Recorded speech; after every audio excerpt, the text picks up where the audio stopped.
Hello, everyone, and welcome back to another session, episode number 15 of Super 30.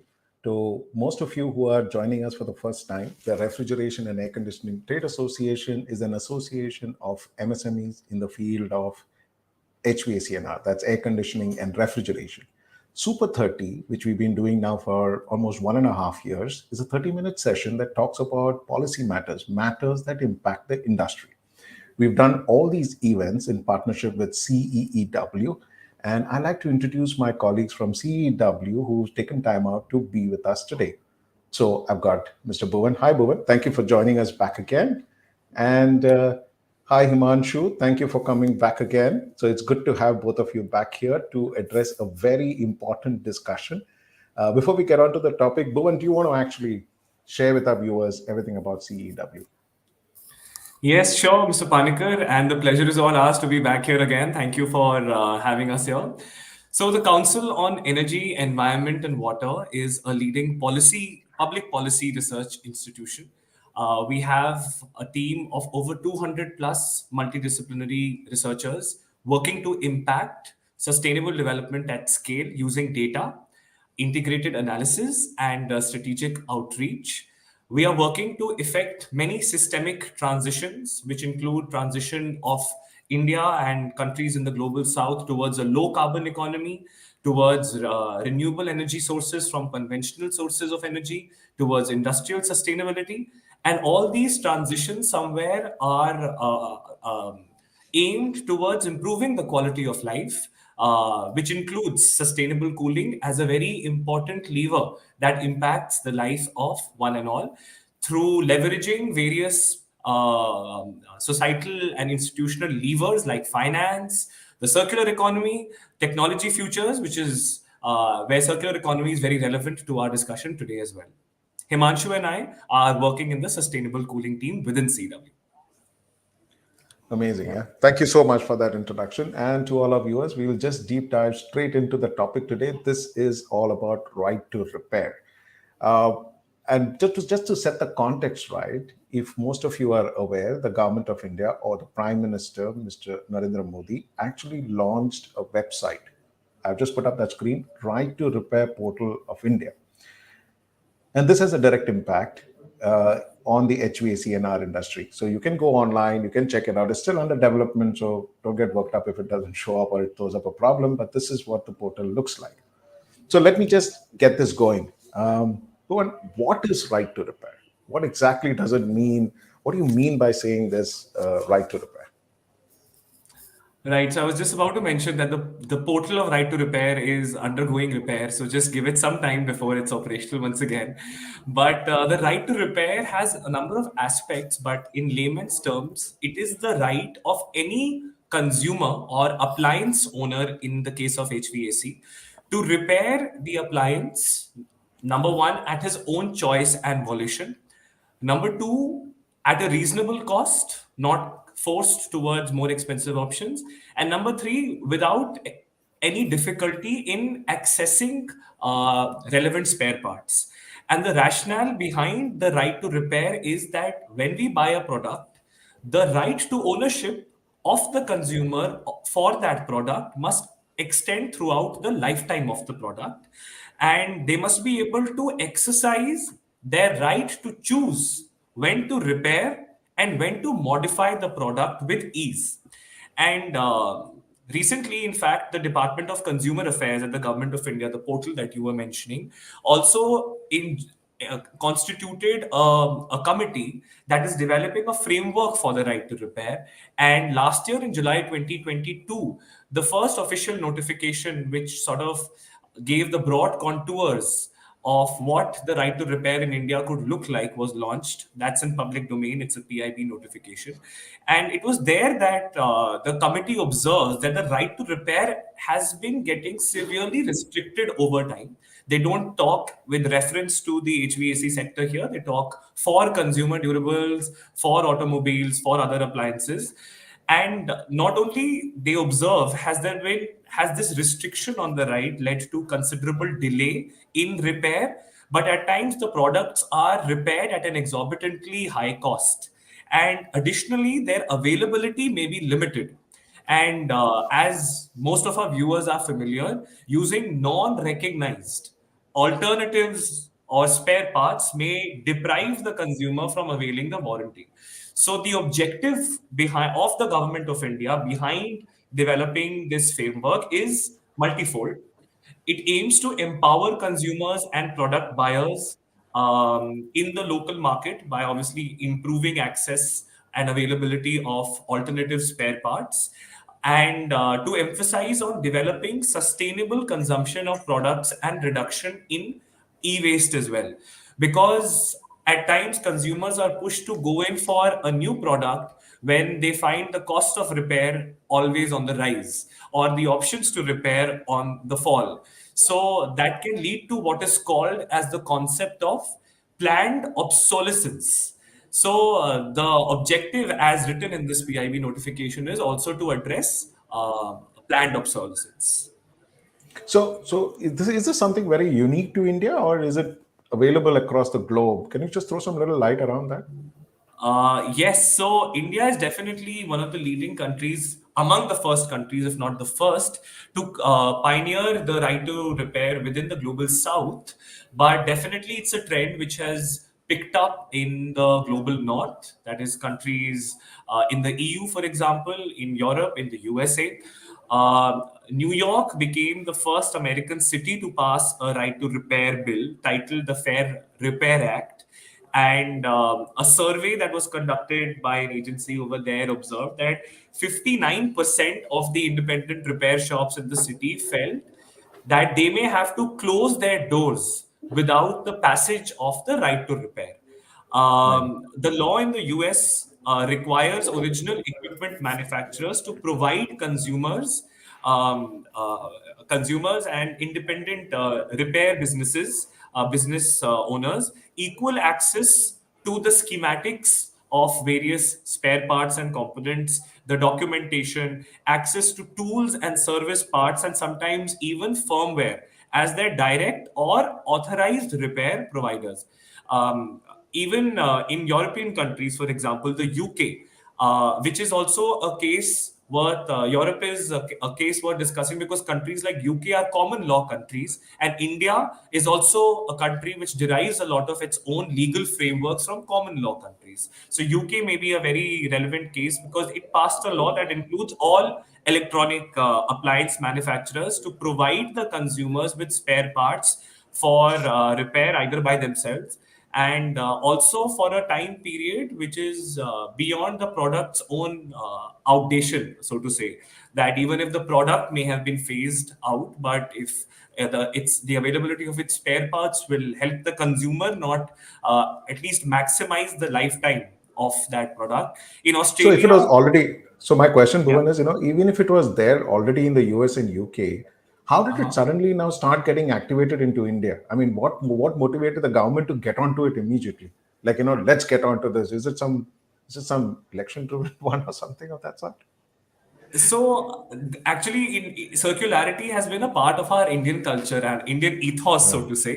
I think it's Yeah. found reflection and voice through Honorable Prime Minister's announcement on the Lifestyle for Environment campaign, the LIFE campaign, because that Okay. directly deals with it.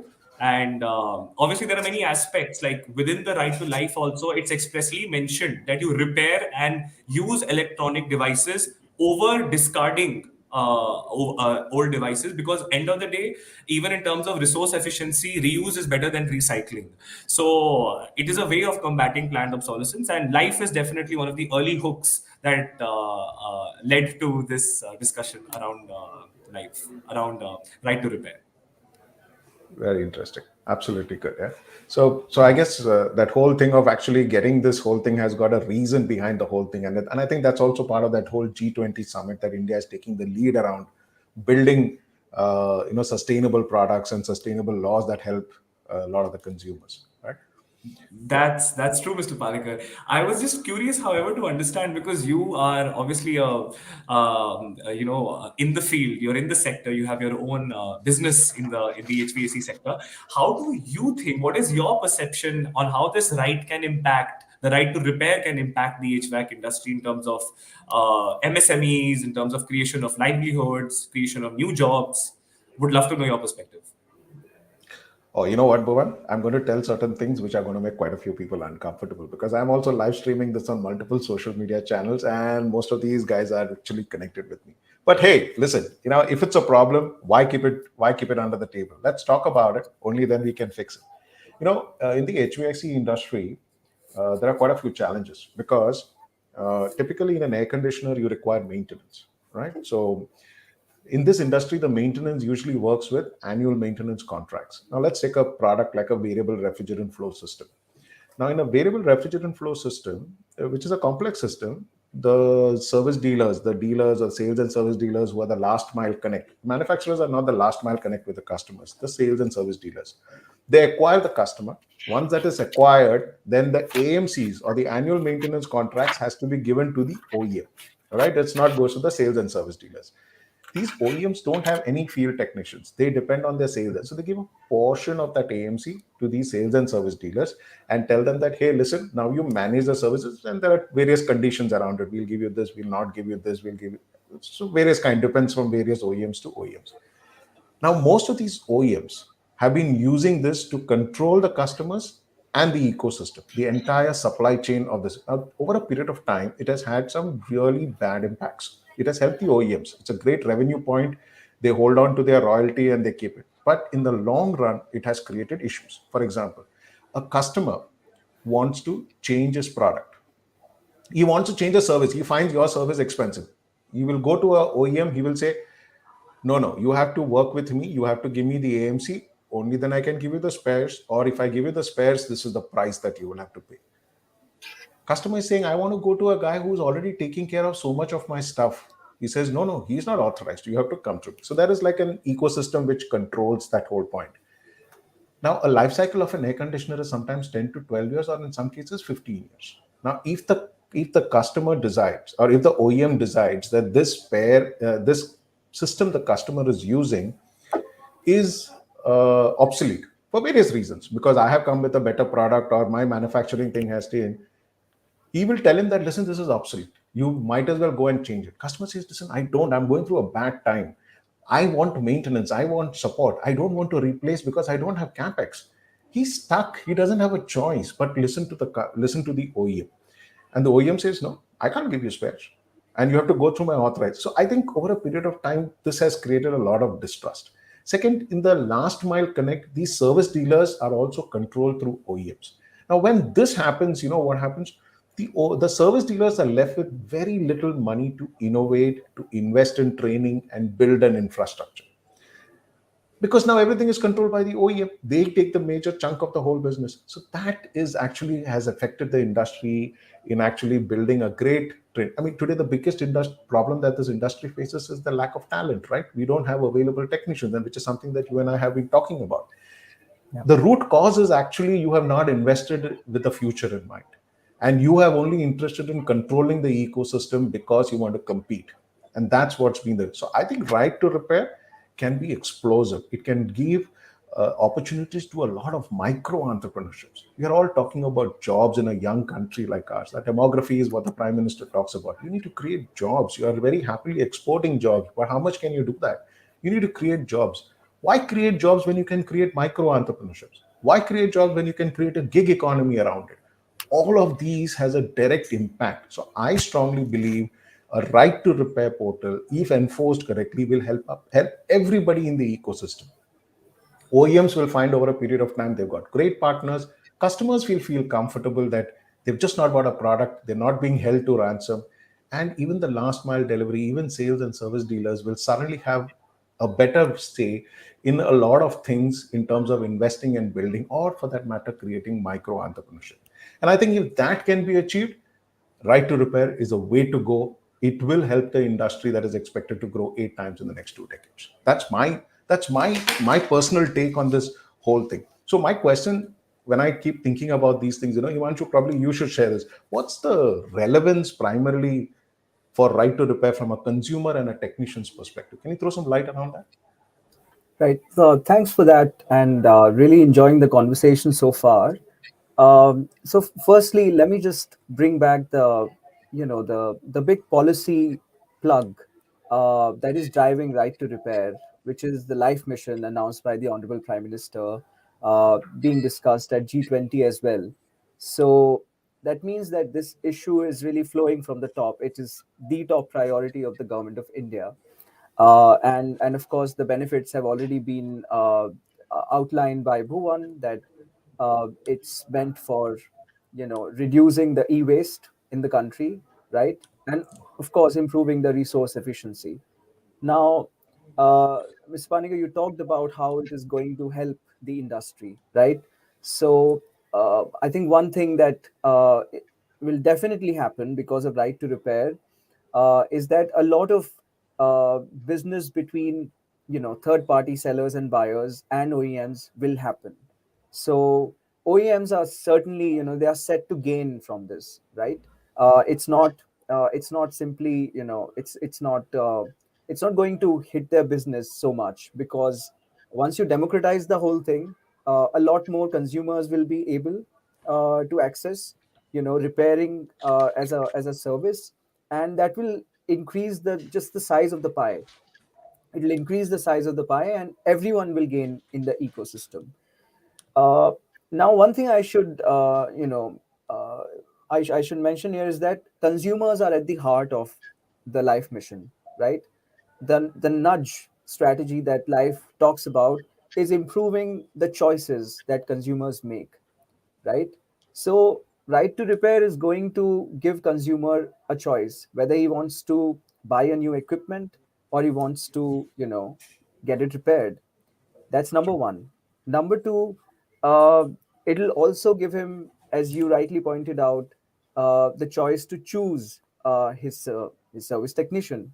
He might want to, move to a different dealership, or he might want to, take services from a local technician. Now, at the moment, this is not possible because the spare parts market is controlled by the manufacturers. But if you democratize the Correct. process, then the spare parts will be more easily available. Now, this is not just a question of availability. There's a cost component involved as well. And I'll share an anecdote with you. I got my refrigerator serviced 6 months back, and I got the gas refilled in that system, and what I was charged was 2,500 rupees, right? And in that, the cost of the refrigerant was 2,000 rupees. The servicing cost was only 500 rupees. Now, when I asked the technician, why is it that you are charging me 2,000 rupees? The bottle says only 300 rupees. And he says that this is how the pricing is done. Now, in this ecosystem, the pricing is being done in this manner because it's highly controlled. Correct. Now, if on the right to repair, you can provide spare parts, in an open market. If you can provide spare parts in an open market, the prices will be determined in the open market, right? So Right. consumers will also gain in terms of cost as well. The overall cost will come down, and that will also drive, the behavior towards repair, rather than, discarding products that whose life can be enhanced, can be elongated. So that's how I think right to repair is eventually consumer empowering. At the heart of it is the end consumer. But do On you the think service, it? Sorry, I just was coming to that service. Do you think it will also increase the quality of service and repair from because of this move that we've been seeing of right to repair? well, on that, I think I'm not so sure. And that's because our informal sector of service technicians, has often dealt with issues related to training, Correct. and training and certification. So a lot of the times, untrained technicians, offer you services. Now, it can lead to certain issues, in terms of, if you're not getting these services from getting these services from AMCs, and rather, taking the route of open market and getting it done through local technicians, etc. there the quality might be an issue, which is why I think the devil will be in the details, right? Correct. The framework is yet to come out. The framework is yet to come out, but we want the framework to work in such a way that maximizes the pool of winners in the HVAC value chain. We definitely don't want a situation where only very few players have a stranglehold over this servicing business, right? We want True. we want an equitable sector. So I think these are the two massive wins as far as I'm concerned.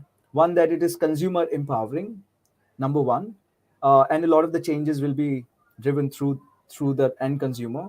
And number two, as I talked about, it's going to be going to lead to a more equitable sector, right, where profits and business will be equitably shared between different players in the value chain.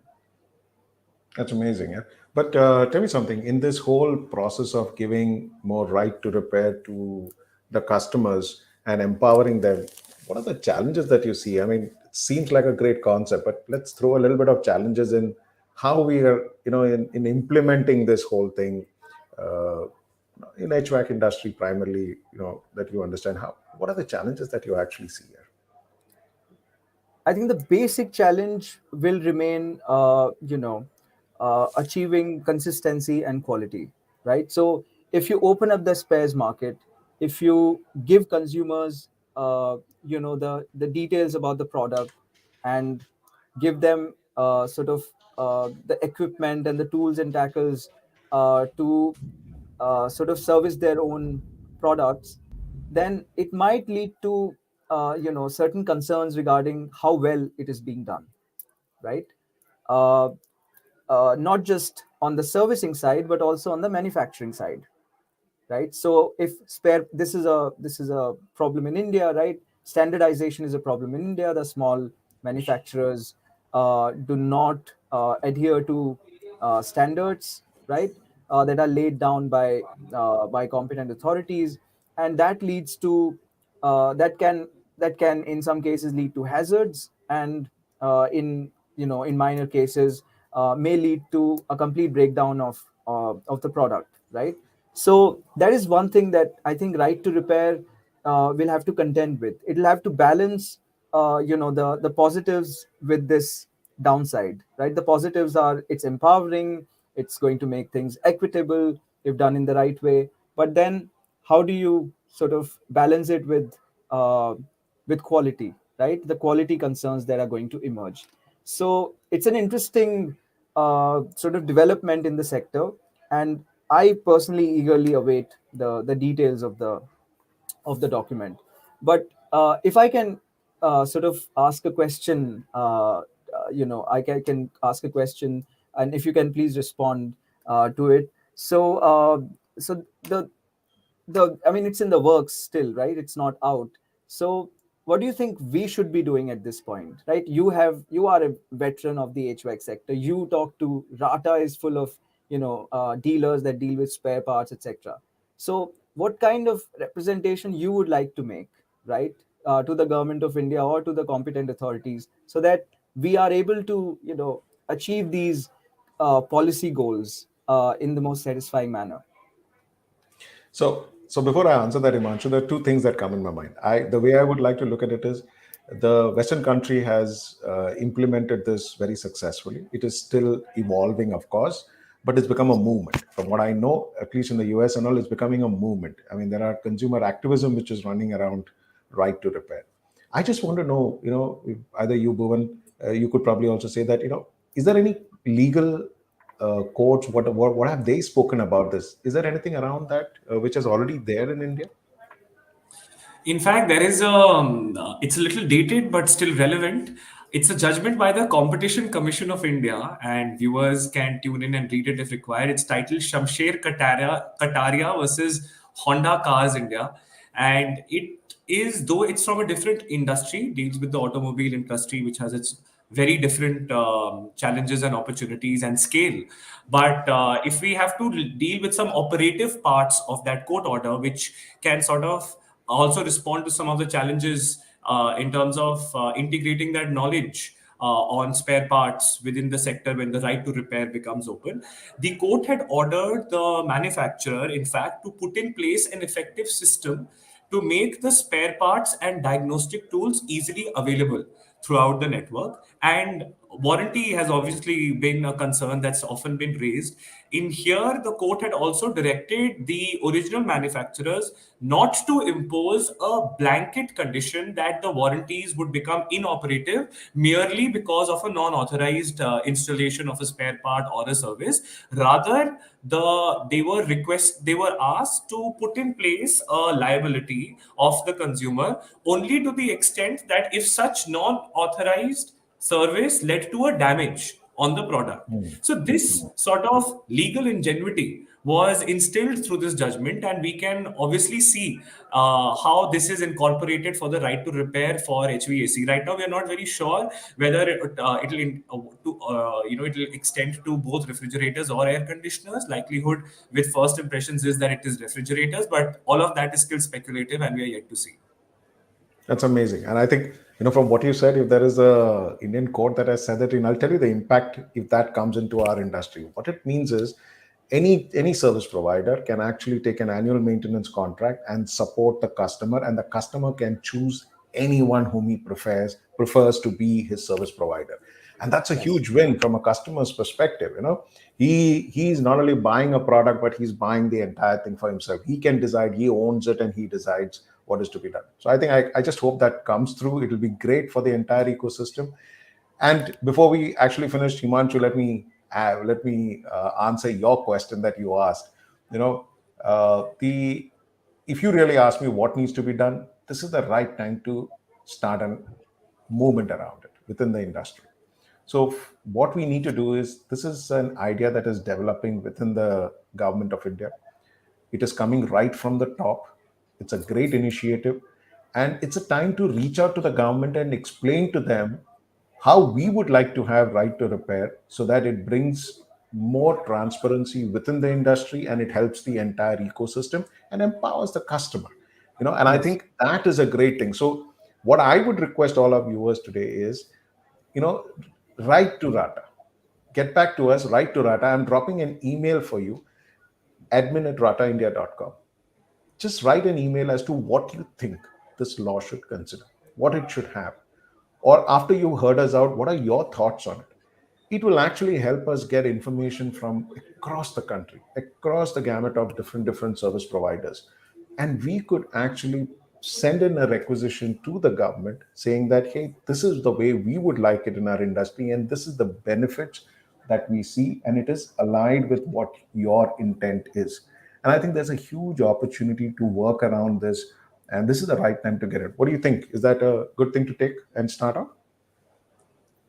Absolutely, sir. This is the right time to start it, because the framework is. I think the committee is taking inputs from different civil society organizations and parties of interest, and if we give the inputs at this point, then chances are that they will be accepted, or they will be considered by the committee. So definitely the right time.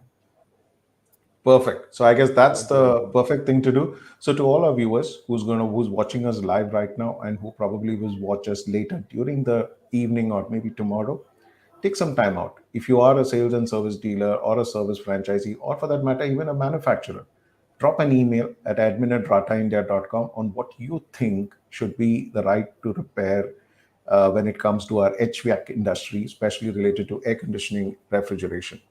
And at RATA, we'll actually wait for all these inputs, and we will put a draft together and send it to the ministry or to the government, or to the committee that's working towards this. And I think that's a good start with. So that's the time we've had. We're just about a few seconds away from our 30 minutes. And so Dharmesh is asking a questions. Can we discuss the terms as a team to take it up, please? Yeah, of course, Dharmesh, we can actually. But what you need to do is, you need to start writing in what it means. What is it that means? And please keep the consumer at the center of this whole benefit, and see how we can build an ecosystem around it. So keep the consumer at it and see how we can change this whole ecosystem, and write to us. Put an email on that admin@rataindia.com, and we'll be very happy to take it up and make a representation to the government. So to both my friends here, Himanshu and Bhuvan, thank you so much for coming online.